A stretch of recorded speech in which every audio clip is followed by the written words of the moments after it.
I quit a job I loved to escape my toxic manager. My team rallied, and she ended up demoted instead of me. What a twist. I resigned from a job I genuinely love in order to escape a toxic manager. My colleagues restructured the hierarchy to persuade me to remain. Ultimately, the manager was demoted. Context names and specific details have been changed to maintain privacy, and I am using a mobile device. Characters me equals myself, non-binary, age 31, but I haven't come out at work. Manager equals Lady Catherine, female, in her 60s. Managing partner equals Bennett, male, in his 50s. My partner equals Gardner, male, 47. Partner I am assisting equals Bingley, male, 44. My friend and coworker equals Charlotte, female, in her 30s. I am a professional legal administrator at a large law firm. If you have seen Suits, I am akin to Donna but more tightly wound, like a child's music box. As a legal administrator, I must manage an enormous amount of information accurately. Every county in every U.S. state possesses its own court system, rules, and unique characteristics. I manage a team of 5 attorneys. Contrary to what is depicted in television shows, it is quite rare for lawyers to have a dedicated secretary unless they are particularly prestigious. So 5 is a significant number. Due to the pandemic that swept across the world last year, a secretary who left in January 2020 has yet to be replaced, and I have been assisting one of the partners, Bingley, during this time. It has been an enjoyable learning experience, as Bingley specializes in a completely different region and area of law than the rest of my team. He also has a case involving a truck explosion while empty, which is fascinating. Story my manager, Lady Catherine, is unbearable. You know the type. She plays favorites, has an obsessive need to say no, and must be involved in every conversation because she believes she is indispensable. We do not get along because I tend to be a stubborn know-it-all who has been right too often. Notable moments include her forbidding me from using the same resources that other administrators could access, including backup administrators, when my workload became unmanageable, followed by her denying my overtime requests. There were days I genuinely could not perform my job effectively. It is important to note that the reason Bingley's secretary departed was specifically due to Lady Catherine's behavior. In fact, 4 additional administrators left over the course of the year because of her. At this point, I had collaborated with Bingley for nearly a year. It was November 2020, and we had settled into a productive routine. I had become comfortable with filing pleadings in a different state and no longer needed to recheck my work for every detail.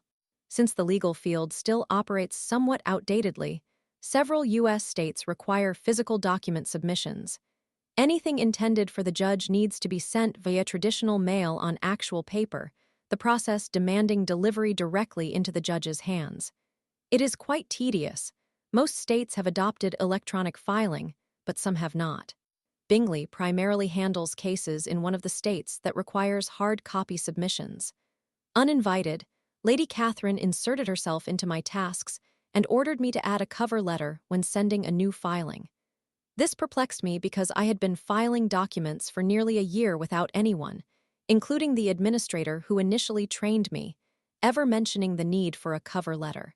When I explained this to her, she brusquely dismissed my concerns.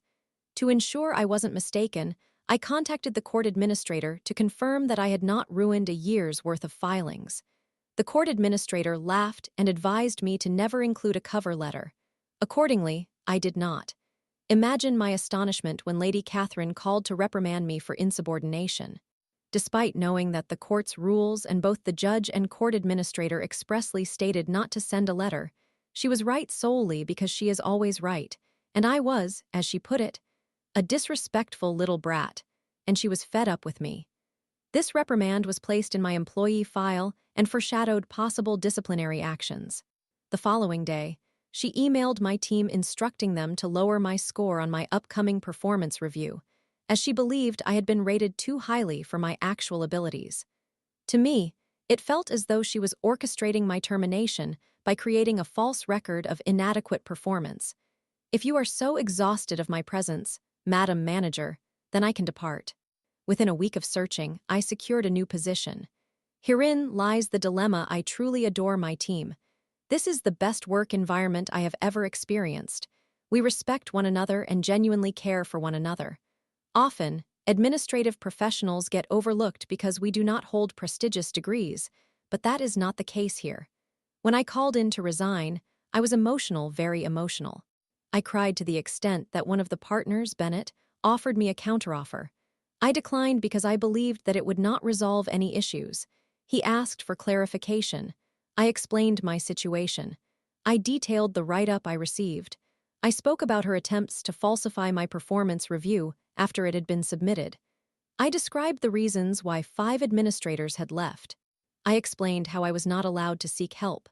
At that moment, I was so distraught that I gave myself hiccups, and one of the partners on my team, Gardner, was busy calling Bennett to inquire if he and his workload were the reasons for my departure.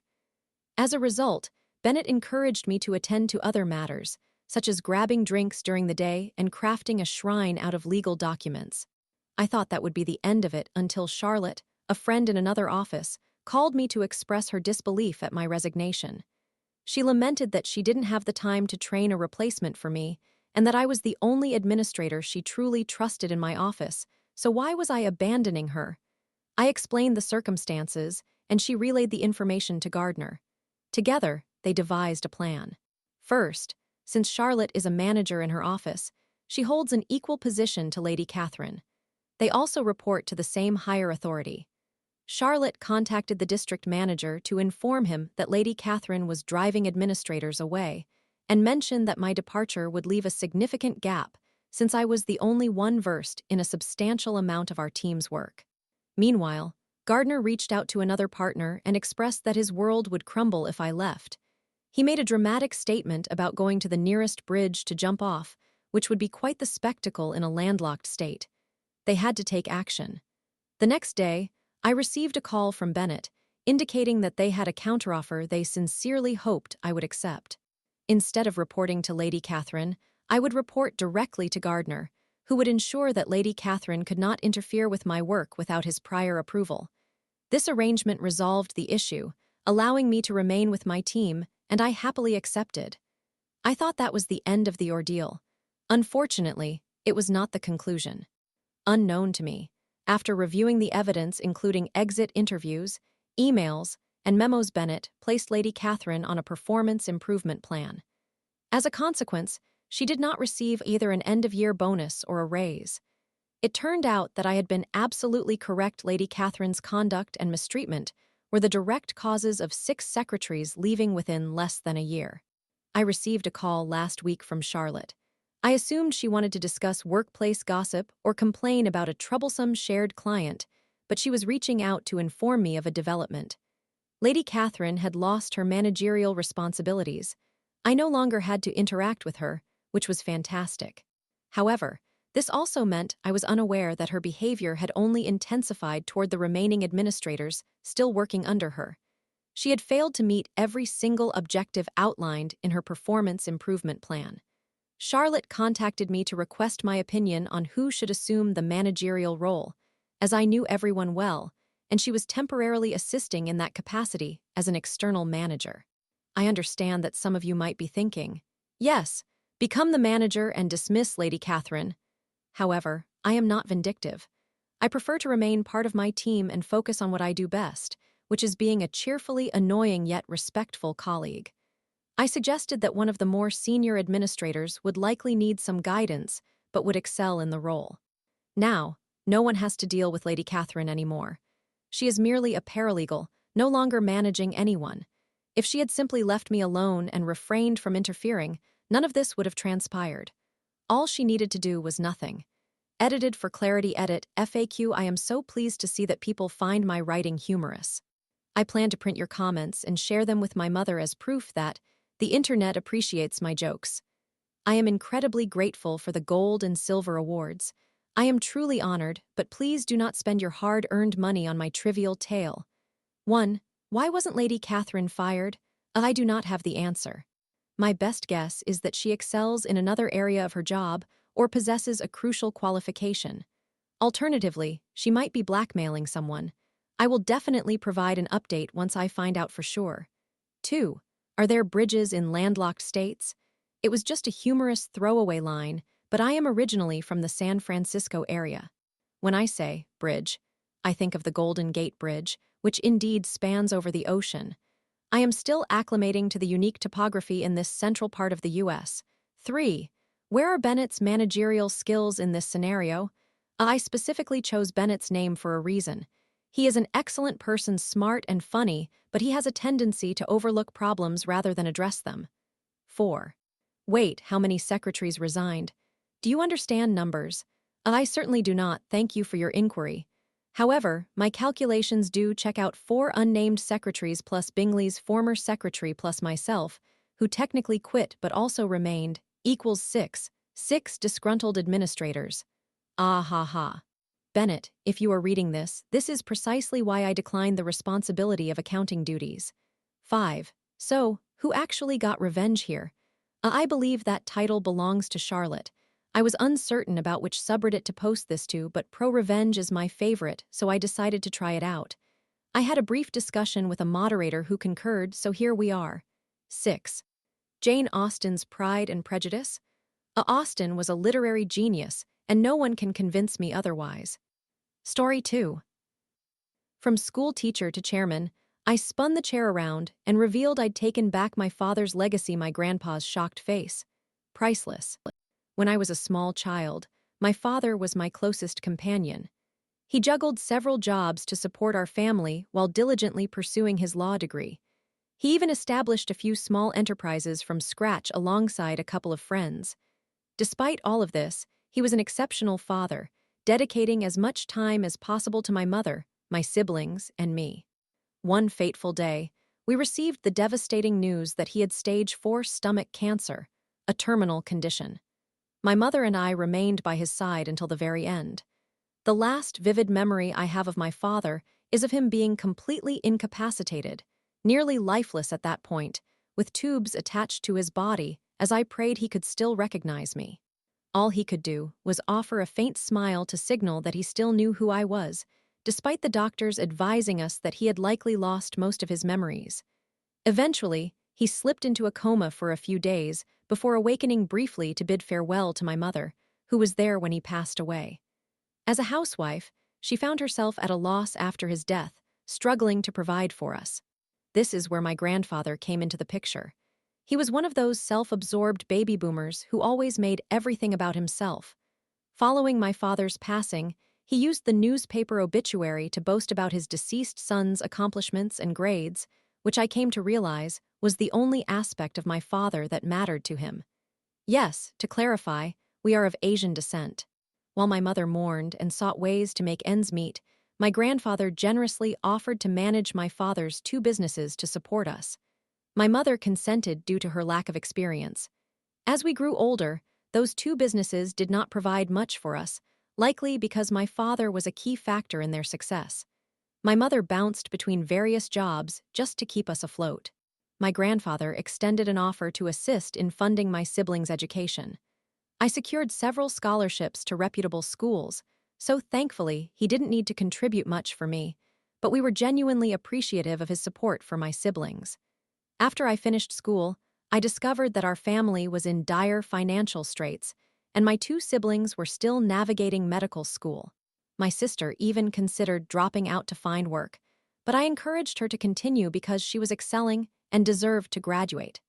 My grandparents had severed ties with us due to their disapproval of my siblings' career choices, particularly my sister's pursuit of medicine, which they believed was inappropriate for a woman to undertake. My grandmother leans towards misogyny. Why are you squandering your time and money training to become a doctor? You're just going to have children and quit. At the time, I was working as a high school teacher when one of my father's former business partners reached out to me about one of his companies. When I inquired about the company's performance, he revealed that my grandfather, who was still overseeing my father's shares, was siphoning funds from the business for himself and was profiting significantly more than what he was providing for my siblings and my education. Throughout our lives, he had made us feel indebted to him for money that was rightfully ours and misled us into believing that my father's businesses were unprofitable. We also realized that by cutting us off, he was depriving us of our own money, forcing my siblings to abandon their lifelong ambitions. The most distressing part was that this was our father's money, intended to support our futures even after his passing, and yet his selfish father tarnished his legacy for personal gain. I even learned that he had exploited his position to take over the company's office space, compelling them to relocate to a smaller, cheaper venue while leasing the original space to competitors for profit, all while I juggled multiple jobs to assist my mother and siblings with expenses. Cue the pursuit of revenge. My grandfather's greatest vulnerability has always been his pride. In truth, I suspect he wanted us to believe that he was financially supporting us out of generosity, with the intent of portraying himself as a hero while he was actually stifling us financially. I understood that regardless of what my grandfather claimed, my siblings, my mother, and I were legally the rightful owners of my father's shares in the company. So, after obtaining a statement signed by the three of them, I approached the board of directors excluding my grandfather, informing them that I was now the sole representative of my late father's estate. My grandfather had also positioned himself as the chairman of the board. According to company records, he had done no actual work for the organization, so this title merely allowed him to draw a salary. Therefore, I persuaded them that since he was only chairman as the representative of my father's estate, this meant I was now the chairman. I had no intention of retaining the position as I lacked the experience for it. I then reached out to other extended family members regarding my grandfather's unethical dealings with the company's office space.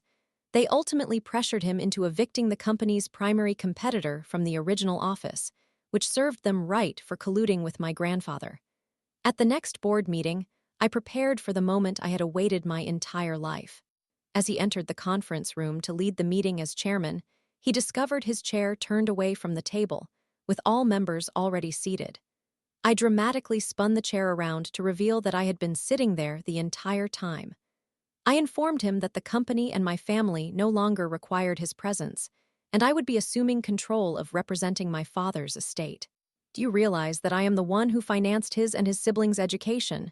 he exclaimed in disbelief. I simply replied, "No, Dad did." The expression of utter humiliation on his face was priceless. I had never seen him look so defeated in my entire life, and the satisfaction I felt could not be matched by merely reporting him.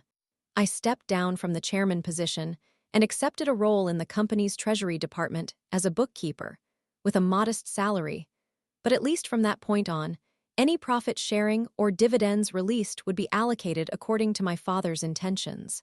And I was pleased to have made one of my first decisions as a board member before resigning, offering my mother a permanent job that she rightfully deserved. My grandfather is now unemployed. He spends all his time at home, and because he lived his life focused solely on himself, he has accumulated no friends. All he had were his power trips over others and boasting about his possessions and accomplishments. Even my grandmother has reached her limit with him, and they no longer share a bedroom. I hope he spends the remainder of his life reflecting on the regret of not having lived with more empathy and humility. Edit: I have received numerous comments regarding the legality of these events. During this entire situation, the only lawyer involved with the company was my grandfather, and we all know he did nothing useful. When we engaged a team of competent attorneys, they reiterated the same points you mentioned. They are currently working to rectify everything to prevent any legal repercussions. Update: it seems my sister came across this post and informed me that my grandfather is somewhat miserable now because his wife is upset with him for draining what little money they had left to fund an extramarital relationship with a younger woman, likely another attempt to seek validation for himself. It appears he hasn't learned his lesson.